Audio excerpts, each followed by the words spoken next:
The massive alien ship called Stellar Harmony moved through space like a silver needle threading through black cloth. Inside the ship, Zethkar adjusted his blue-scaled hands on the control panel and stared at the small blue planet ahead. Earth looked so peaceful from here, covered in white clouds and blue oceans. He had studied hundreds of worlds like this one, and they were always the same. Simple creatures who had just learned to send radio signals into space. This would be another routine mission. Zethkar was the best at his job in the Galactic Confederation. For 200 years, he had made first contact with new species. He knew exactly what to expect. The primitive beings would send mathematical signals first. Then they would share their science. Finally, they would ask to join the galactic community. It was always the same pattern, always logical, always predictable. His team prepared the standard first contact package. Mathematical sequences that showed they were intelligent. Star charts that proved they came from far away. Simple pictures that explained their peaceful intentions. Every species in the galaxy had followed this same process when they first met other worlds. Down on Earth, Lisa Morgan sat alone in the big radio telescope building. It was 3 a.m, and she was tired. She worked for a human organization called NASA, listening for signals from space. Most nights were quiet, filled only with the soft hum of computers and the distant sound of crickets outside. Then her equipment started beeping.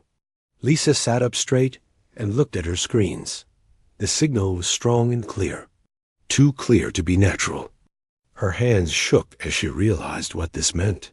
Someone else was out there, and they were trying to talk. Lisa looked at the mathematical sequences appearing on her screen. She understood what they meant. These were prime numbers, then the Fibonacci sequence, then basic physics equations. The beings sending this were showing they were intelligent and wanted to communicate. Every training manual Lisa had ever read said she should respond with mathematics. She should send back the same type of logical, structured information. But as Lisa stared at the cold numbers on her screen, something inside her rebelled. If someone was reaching out across the vast emptiness of space, why greet them with equations? Instead, Lisa did something that would confuse alien scientists for generations to come. She loaded a recording of Beethoven's Ninth Symphony into her transmitter and sent it toward the alien ship. The beautiful music raced through space at the speed of light, carrying with it all the joy and sorrow and hope that humans had learned to put into sound. Aboard the Stellar Harmony, Zethkar's communications specialist, a tall gray being named Veltar, stared at his instruments in confusion. The signal they were receiving made no sense. It was not mathematics or science. It was not even structured information. It was something they had never encountered before. "What is this transmission?" Zethkar asked, his voice carrying the slight whistle that all his people made when they were confused.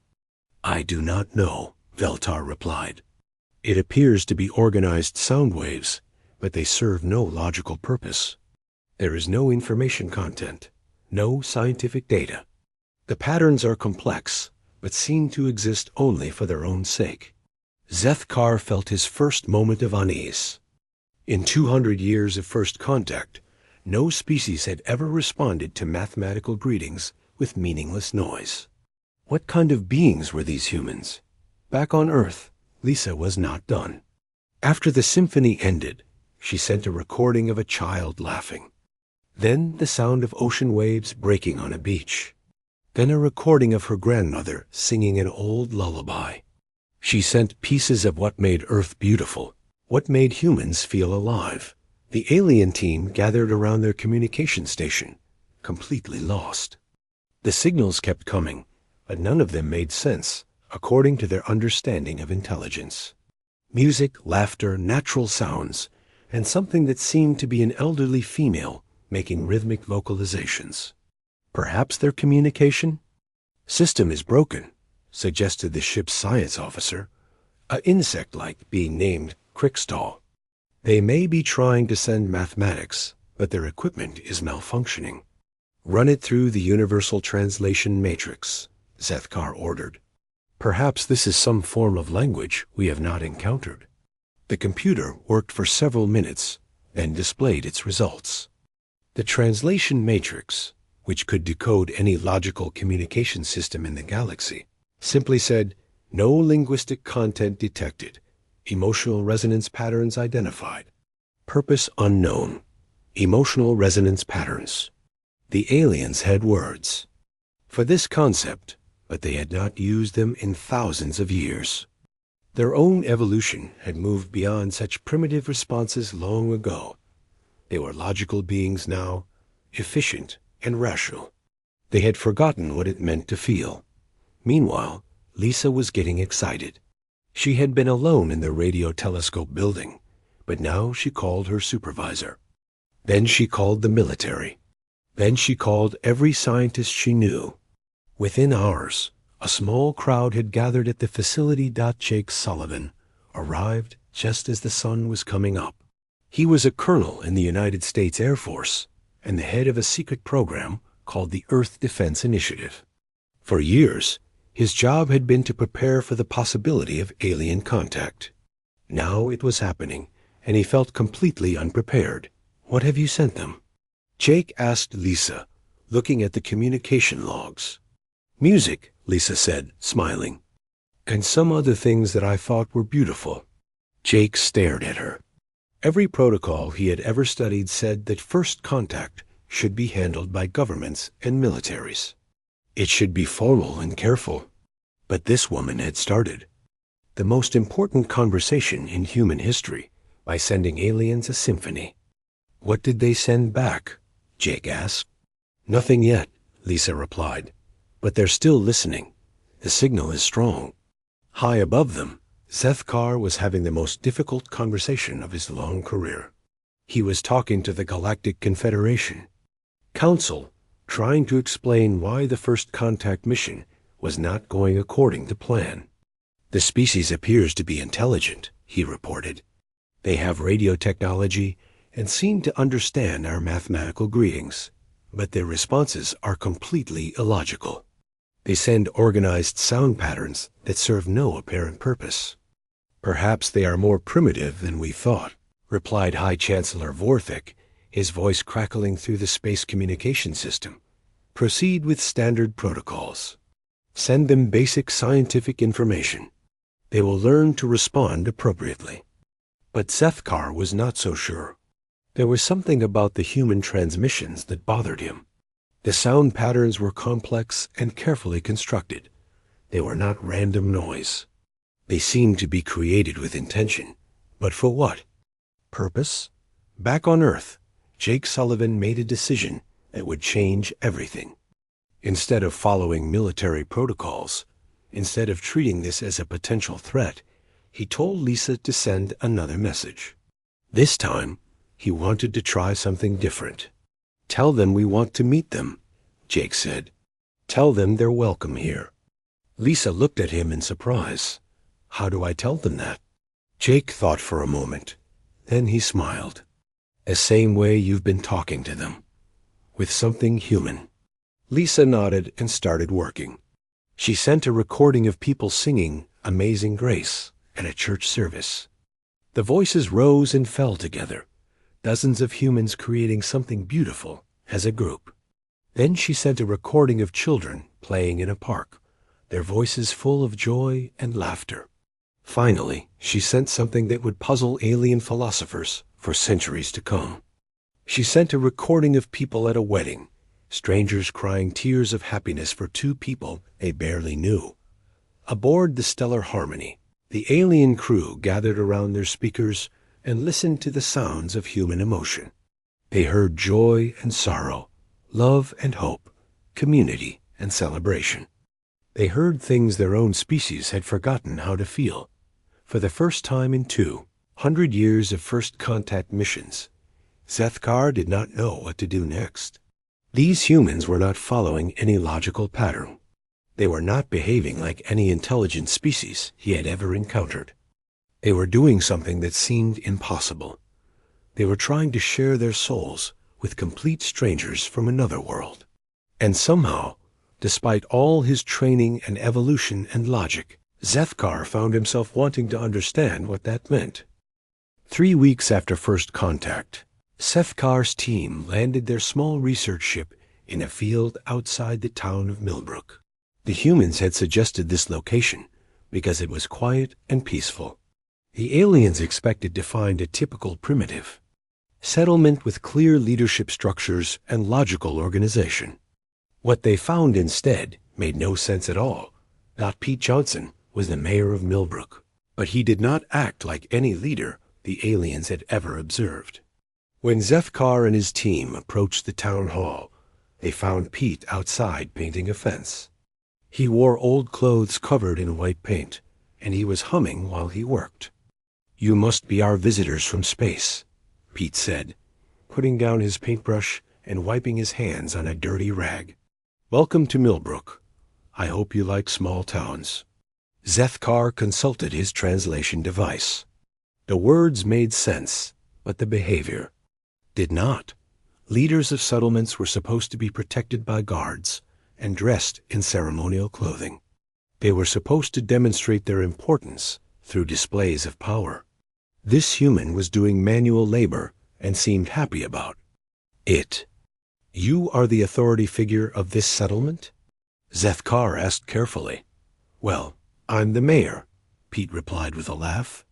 "But that mostly means I get to decide where to put the new stop signs and listen to people complain about their neighbors. Dogs, not exactly ruling an empire, if you know what I mean." The aliens did not know what he meant.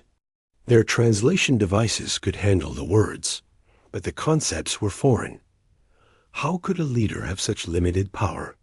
How could he joke about his own authority? And why was he doing physical work when he should be directing others? As they walked through the town, the aliens encountered more impossibilities. Amy Richards taught at the local school, and when she heard that some of the alien crew members were young, she immediately offered to help them learn about human mathematics and science. She asked for nothing in return and seemed genuinely excited about the opportunity. "I love teaching," Amy explained to Veltar, who was still trying to understand why she would share knowledge with potential enemies. "There's nothing better than watching someone understand something new for the first time. Your species must have amazing things to teach us too." Veltar had been trained to gather intelligence and maintain professional distance, but Amy's enthusiasm was infectious. She showed him books filled with colorful pictures and simple explanations. She talked about her students with obvious affection. She asked questions about his homeworld, not because she was spying, but because she was genuinely curious. "Do you have children on your planet?" Amy asked. "What are they like? Do they play games like human children do?" No one had ever asked Veltar about children before. His people reproduced through careful genetic planning, and the young were raised in educational facilities. The concept of playing games was unfamiliar, but Amy seemed to think it was important. The aliens were further confused when they met Frank Davis at his auto repair shop. Their landing ship had been damaged during entry into Earth's atmosphere, and they needed repairs. Frank examined their technology with obvious interest and skill. "This is beautiful work," Frank said, running his hands over the alien metal. "I've never seen anything like it. The way you've balanced strength and weight is incredible." Frank worked on their ship for 3 days. He used human tools and materials to fix alien technology, often staying late into the night to solve difficult problems. When the work was finished and the ship was running perfectly, Frank refused to accept payment. "You're guests in our town," Frank said when Zethkar tried to give him valuable alien technology in exchange for the repairs. "Neighbors help neighbors.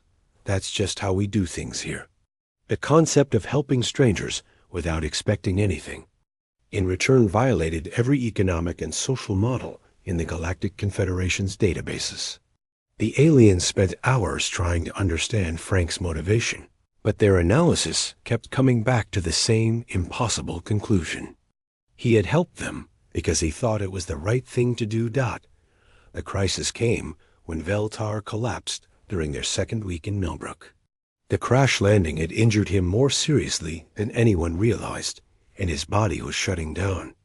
Alien physiology was completely different from human biology, and there was no reason to think human medicine could help. Dr. Susan Clark thought differently. She was the town's only doctor, and when she heard that one of the visitors was dying, she immediately went to work.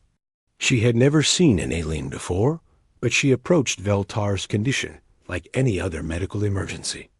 "I don't understand his body chemistry," Susan told the other aliens, "but I can see that he's in pain and his vital signs are failing. Let me help." The aliens tried to explain that human medicine would be useless and possibly dangerous. Susan listened carefully, then began asking questions. What was Veltar's normal body temperature? How did his circulatory system work? What did his people eat? As the aliens answered her questions, Susan began to form a picture of Veltar's biology. She could not save him with human medicine, but maybe she could help him survive long enough for his own people to arrive with proper treatment. What happened next amazed the aliens even more than Susan's medical efforts. When word spread through Millbrook that one of their visitors was sick, the entire town mobilized to help. Ben Wright, who taught chemistry at the high school, gathered his students to help synthesize medications that might be compatible with alien biology. They worked through the night, testing combinations of elements and compounds, trying to create something that could help Veltar without poisoning him. Carl Jones, who owned the largest farm outside town, discovered that his soil contained rare minerals that the aliens needed for their medicine. He immediately began digging them up, even though it meant damaging his valuable farmland. The town's children made get-well cards with crayon drawings of aliens and humans holding hands. They left flowers and small gifts outside the building, where Veltar was being treated. Some of them had never seen an alien before, but they knew that someone was hurt and needed help. Even stranger, the humans began treating Veltar like family. They took turns sitting with him so he would not be alone. They brought him human food to try when he felt better. They told him stories and jokes to keep his spirits up. Amy Richards spent hours teaching Veltar about human culture while he recovered. She showed him pictures of her family and talked about her dreams and fears. She asked him about his home and listened carefully to his answers. Slowly, something unprecedented began to happen. Veltar started to care about these humans as individuals, not just as subjects to study. "Why do you help me?" Veltar asked Amy during one of their conversations. "I am not your species. I am not from your world. You gain nothing by keeping me alive." Amy looked at him with surprise, as if the question itself was strange. "You're hurt and far from home," she said. "Of course we help you. That's what people do." Zethkar watched all of this with growing alarm. His mission was to study human society, but what he was seeing challenged everything he thought he knew about intelligent life. These humans formed emotional attachments with beings they had just met. They risked their own resources to help strangers. They seemed to genuinely care about the welfare of creatures who were completely alien to them. Most disturbing of all, Veltar was changing. He began asking questions about human customs. He wanted to understand why children played games and why adults formed permanent pair bonds. He started using human expressions and even laughed at human jokes. When Veltar finally recovered, he did something that had never happened in the history of the Galactic Confederation. He asked to stay on Earth longer. He wanted to learn more about humans, not for scientific purposes, but because he had grown to love them. Zethkar sent an urgent report to the Confederation Council. The humans demonstrate pack bonding behavior with unknown species, he wrote. This should not be possible according to evolutionary models. They appear to form emotional attachments without regard for genetic compatibility or survival advantage. Request immediate consultation with xenopsychology experts. But even as he wrote the report, Sethkar found himself changing too. He had begun looking forward to his daily conversations with Pete Johnson. He enjoyed Amy's enthusiasm for learning. He worried about Dr. Clark, who worked too hard and never seemed to rest. For the first time in his long career, Sethkar was beginning to understand what the humans meant when they talked about caring for others. And that realization terrified him more than any weapon or threat he had ever encountered. The Galactic Confederation Council was worried. Sethkar's reports from Earth made no sense, and worse, they suggested that humans might be dangerous in ways the galaxy had never seen before. The Council decided to send a military assessment team to determine if Earth posed a threat to galactic security. General Crixenel commanded the most elite military unit in the Confederation. His ships had conquered dozens of worlds and brought order to chaotic systems across the galaxy. He was logical, efficient, and ruthless when necessary. The Council trusted him to give them clear answers about human military capabilities. Crixenel's fleet arrived at Earth with enough firepower to destroy the planet if needed. But his orders were to observe and assess, not to attack. He needed to understand what kind of warriors humans were before deciding how to deal with them. The humans assigned Colonel Ray Parker to work with the alien military team. Ray was a career soldier who had served in conflicts around the world. He was tough, experienced, and completely unprepared for the questions the aliens would ask him. "We wish to understand your species' approach to warfare," General Crixenel announced during their first meeting. "Show us your military capabilities and explain your strategic doctrines." Ray nodded and began what he thought would be a straightforward briefing. He showed the aliens human weapons, military vehicles, and training facilities. He explained tactics and strategies that human armies used in combat. The aliens listened carefully and took detailed notes. Then Ray began talking about human military history, and the aliens became confused. According to their research, humans had been fighting wars for thousands of years. But the way Ray described these conflicts made no sense to alien military minds. "You created rules for warfare?" Crixenel asked, studying a document called the Geneva Convention. "You limit your own effectiveness in combat by agreeing not to use certain weapons or tactics?" "That's right," Ray replied. "We decided that some things are more important than winning. Even in war, we try to protect civilians and treat prisoners with dignity." The aliens exchanged glances. Every species they knew fought wars to win at any cost. The idea of voluntarily limiting military effectiveness for moral reasons was completely foreign to them. "But why?" asked Crixenel's second-in-command, an insect-like warrior named Vexry. "If you are fighting for survival, why would you handicap yourselves?" Ray thought for a moment. "Because we're still human, even in war. We don't want to become monsters just to defeat our enemies." The aliens spent the next week observing human military training. They watched Sergeant Kelly Brooks drill her soldiers in combat techniques. The humans were skilled fighters, but what puzzled the aliens was what happened between training sessions. The sane soldiers who had been practicing how to kill enemies would sit together and share meals. They told jokes and showed each other pictures of their families. They seemed to genuinely care about each other's welfare, even though military logic suggested they should maintain emotional distance to avoid being weakened by personal attachments. How? Do you maintain unit cohesion if soldiers form emotional bonds? Crixenel asked Kelly during one of their conversations. Kelly looked at him as if he had asked why water was wet. "The bonds don't weaken us. They make us stronger. We fight harder when we're protecting people we care about." This was another impossibility for the alien military minds. In their experience, emotional attachments were weaknesses that enemies could exploit.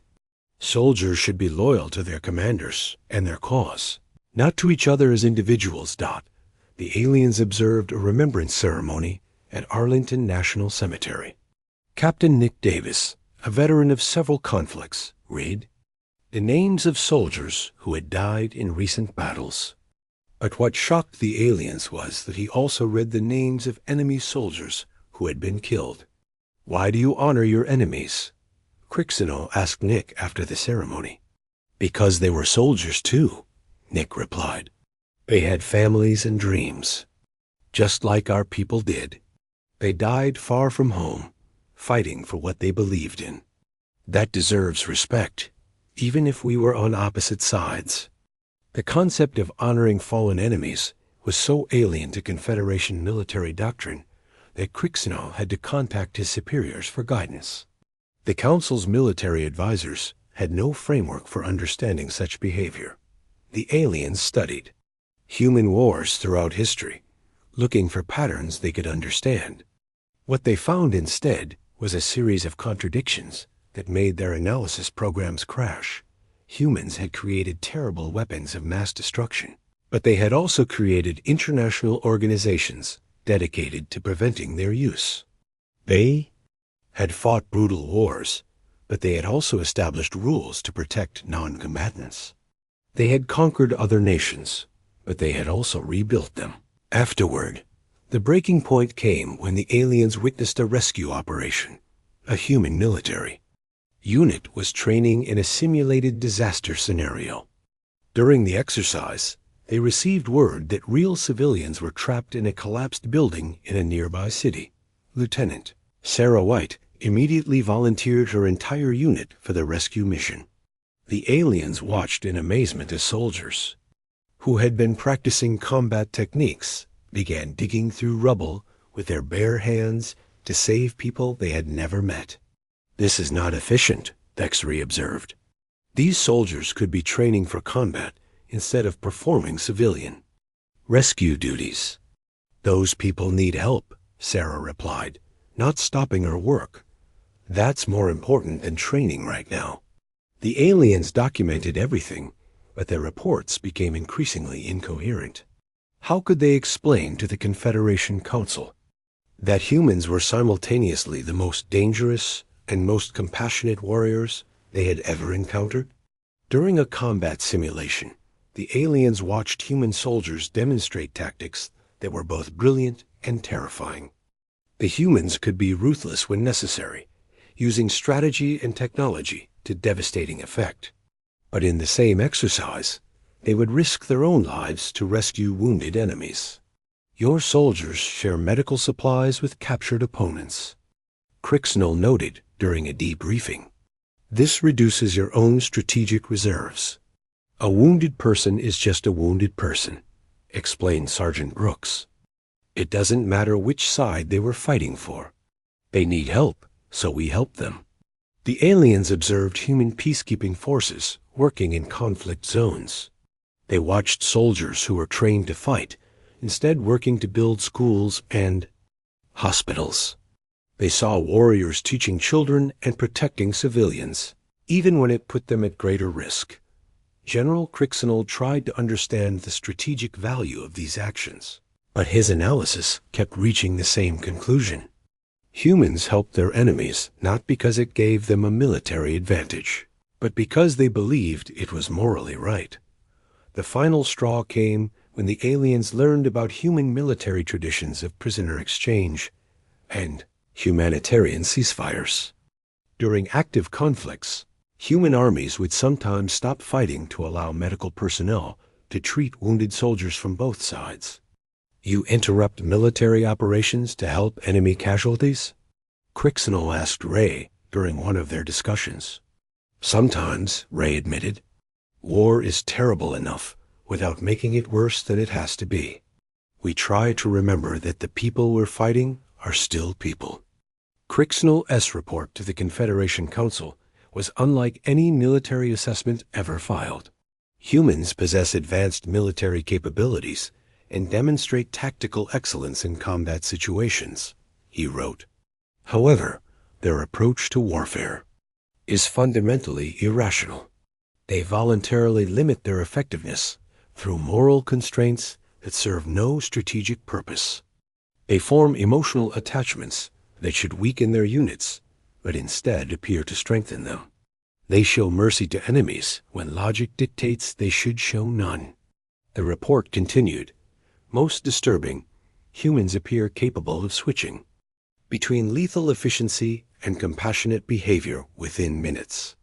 This makes them completely unpredictable and therefore extremely dangerous to Confederation security. They cannot be understood through conventional military analysis because they do not follow logical patterns of behavior. Recommendation: humans represent a paradox that threatens our understanding of warfare and military science. They are simultaneously our most dangerous potential enemy and our most puzzling ally. Under no circumstances should they be underestimated or dismissed as primitive. Their compassion may be more dangerous than their weapons. As Crixenal prepared to leave Earth, he found himself deeply troubled by what he had learned. For the first time in his long military career, he began to question whether strength without mercy was truly strength at all. The humans had shown him something he thought was impossible: warriors who fought fiercely but never forgot their humanity. That realization would change him forever, though he did not yet understand how. 6 months after first contact, something unprecedented was happening across the galaxy. Aliens who had spent time on Earth were returning to their home worlds, but they were not the same beings who had left. The Galactic Confederation's top scientists had a name for what was happening. They called it Humanity Syndrome, and they were terrified Dr. Zethkar was the first documented case. After 8 months of studying humans, he had returned to the Confederation's main research station. On Kepler Prime, his colleagues immediately noticed that something was wrong with him. "Good morning, Zethkar," his research partner Dr. Yextal said during their first meeting after his return. "I trust your mission to the primitive world was successful." "Good morning," Zethkar replied, and then did something that shocked everyone in the room. "How are you feeling today? Did you sleep well? How is your family?" The questions hung in the air like dangerous weapons. Confederation scientists did not ask about feelings or sleep or family. They exchanged information relevant to their work and nothing more. Personal inquiries served no logical purpose and wasted valuable time. "I am functioning within normal parameters," Yextal replied carefully. "Why do you request irrelevant personal data?" Zethkar paused, looking confused by the question. On Earth, asking about someone's well-being was normal and kind. Here, among his own people, it was seen as strange and inappropriate. "I was just being friendly," Zethkar said, using a human word that had no direct translation in his native language. As the days passed, Zethkar's behavior became more alarming. He decorated his sterile laboratory with colorful objects that served no scientific purpose. He hummed while he worked, filling the quiet research facility with meaningless sounds. Most disturbing of all, he had begun to express concern for the welfare of his colleagues. When Dr. Yextal worked late into the night on a difficult project, Zethkar brought him food and suggested he rest. When their supervisor seemed stressed about a deadline, Zethkar offered to help with extra work.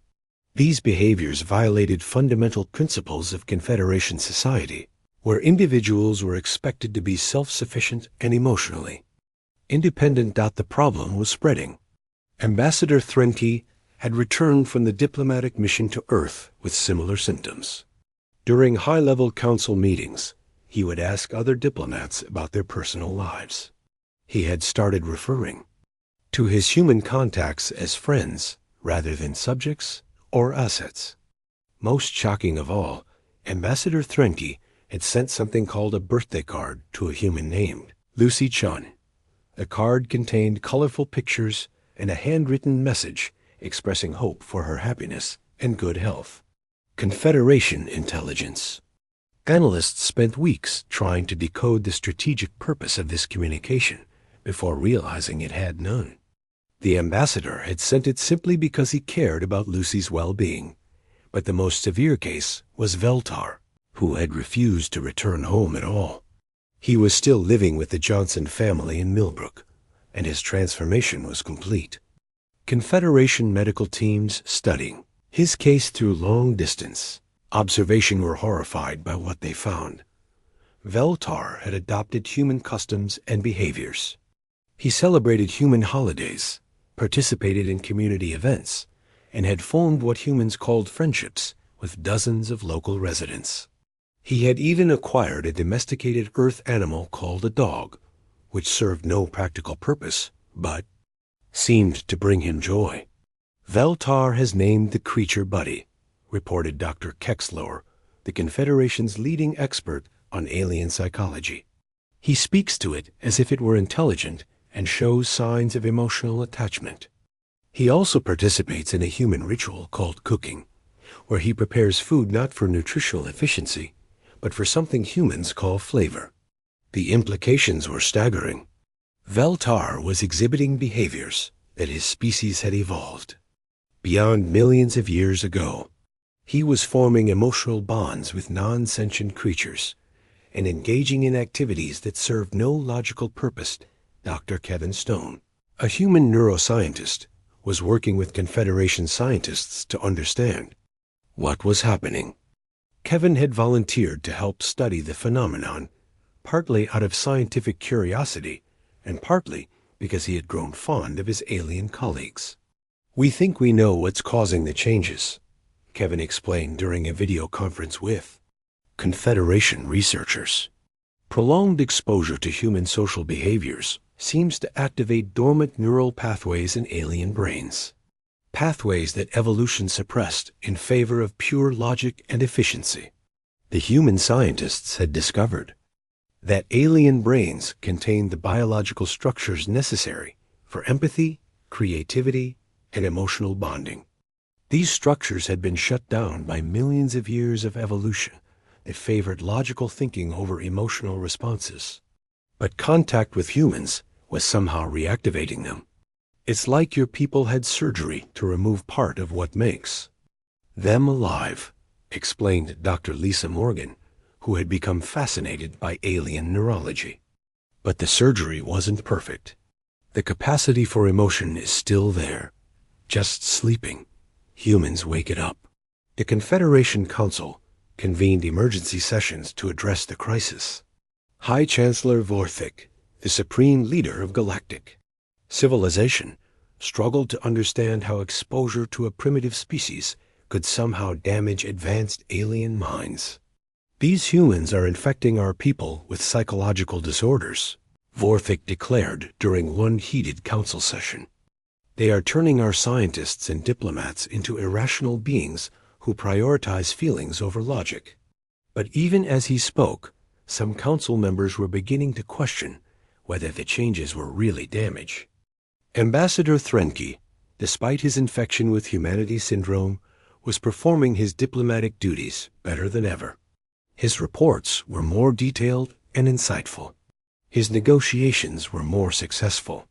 His understanding of other species had improved dramatically. Dr. Zethkar S. research had also improved. His studies of human society were the most comprehensive and accurate first contact reports in Confederation history.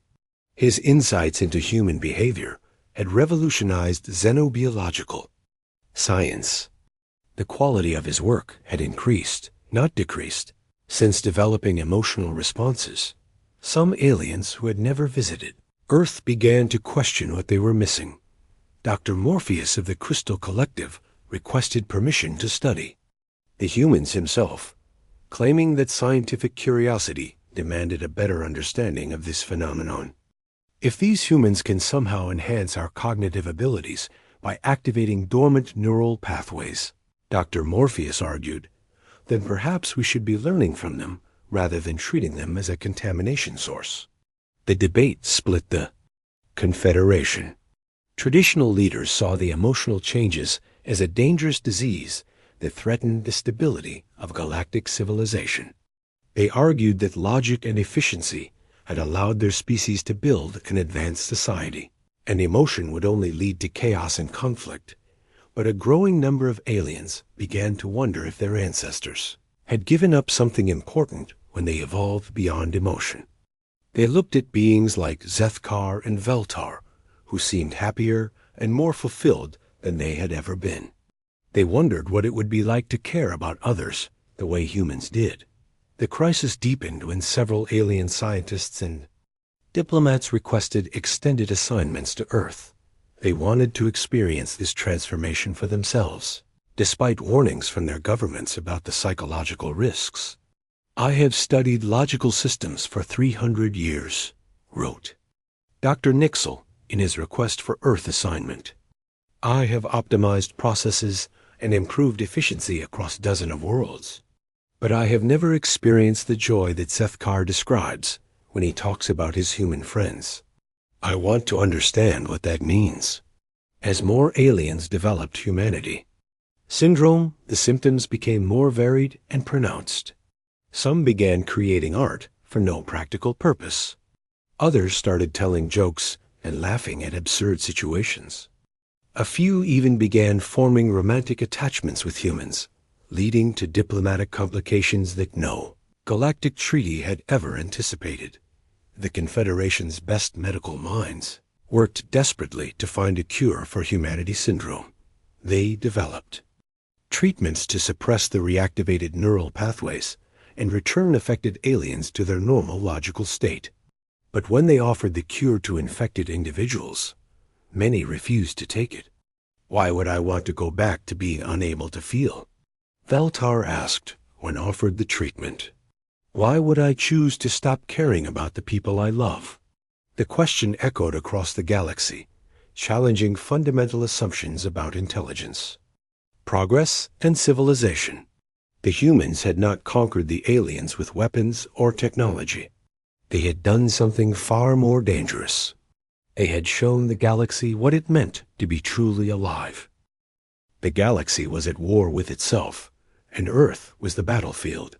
High Chancellor Vorthek led the purist faction, determined to stop the spread of humanity syndrome before it destroyed galactic civilization. Dr. Zethkar had become the leader of the evolved faction, aliens who believed that humans were showing them the path to a better existence. The purist fleet arrived at Earth's solar system with weapons capable of destroying entire planets. Vorthek's plan was simple: quarantine Earth, cure the infected aliens by force, and ensure that human influence never spread beyond this single world. He brought enough firepower to turn Earth into space dust, if necessary. But Vorthek had made one critical mistake.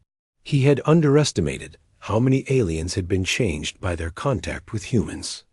Nearly half of the Confederation fleet defected.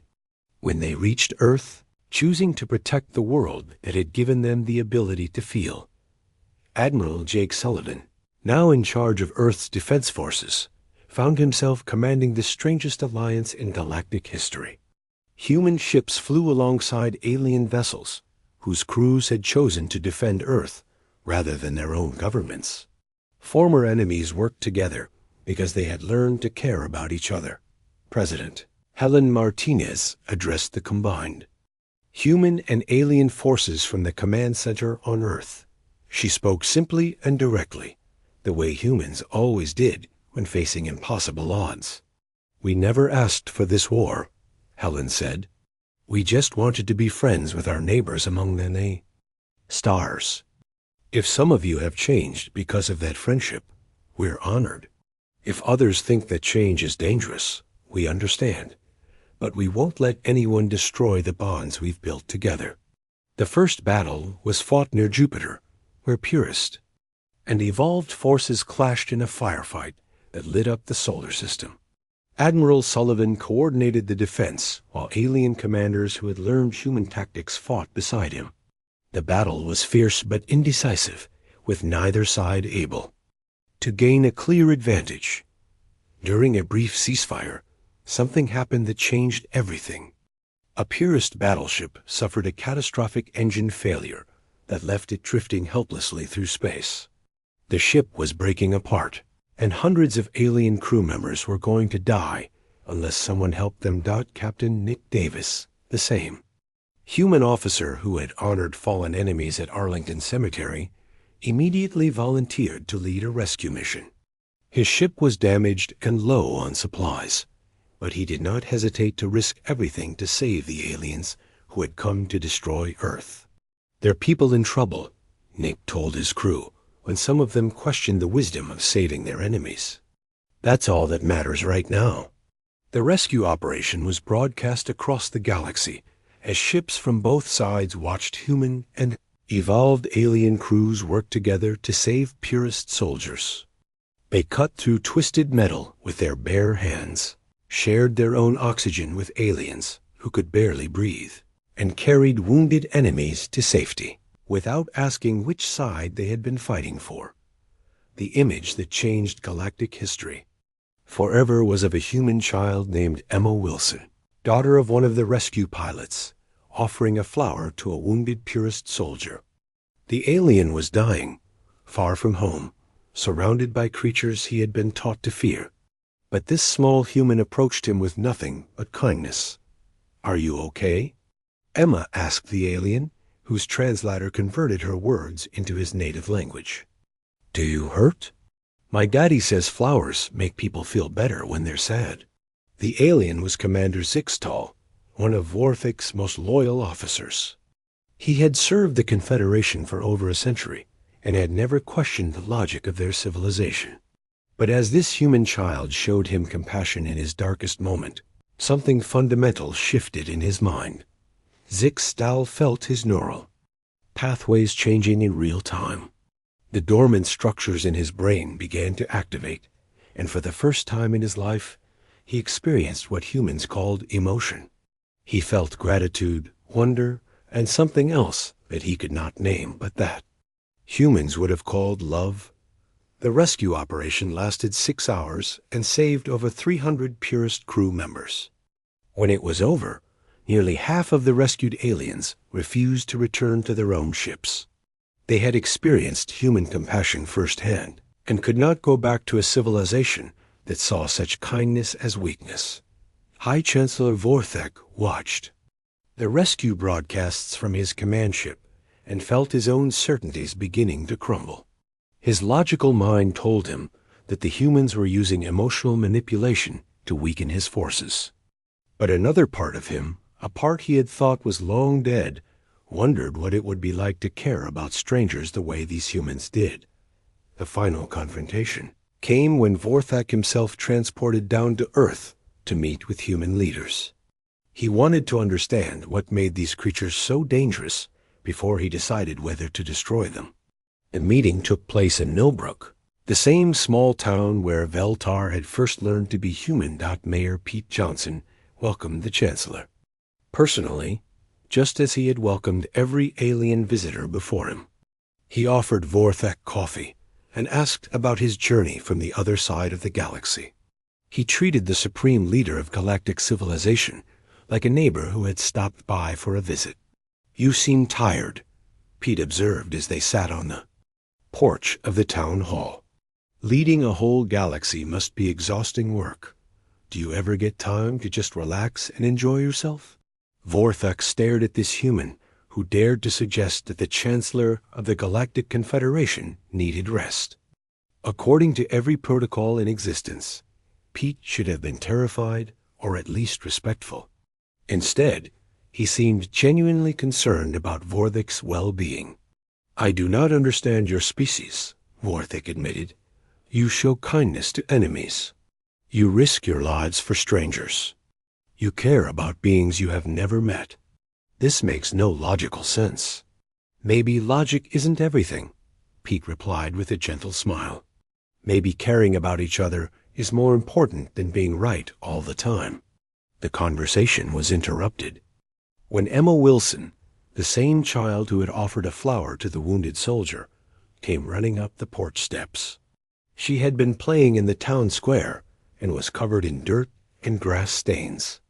When she saw Vorthek, she stopped and stared with wide eyes. "Are you an alien too?" Emma asked with the fearless curiosity that only children possess. "I am the High Chancellor of the Galactic Confederation," Vorthek replied formally. Emma thought about this for a moment, then stepped forward and held out a small wildflower she had picked. "This is for you," she said. "Welcome to our town."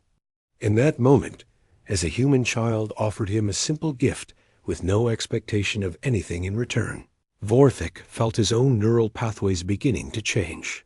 The logical structures that had governed his mind for centuries started to shift, making room for something new and frightening and wonderful.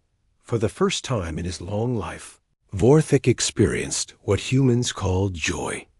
It was terrifying and beautiful and completely irrational, and he never wanted it to end. The war ended not with weapons or treaties, but with understanding. The Galactic Confederation split peacefully into two civilizations. The purists maintained their logical society and distant systems, while the evolved formed a new alliance with Earth at its center.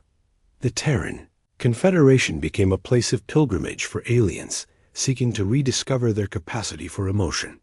Earth cities filled with beings from across the galaxy who came to learn about art, music, love, and friendship. Humans became teachers and guides, helping their alien neighbors remember what it meant to feel. Dr. Zethkar established the first Interspecies Empathy Institute in New York City. Veltar opened a school in Millbrook where alien children learned to play games and form friendships.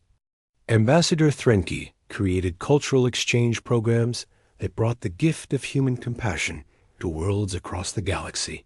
Years later, Vorthek himself came to live on Earth permanently.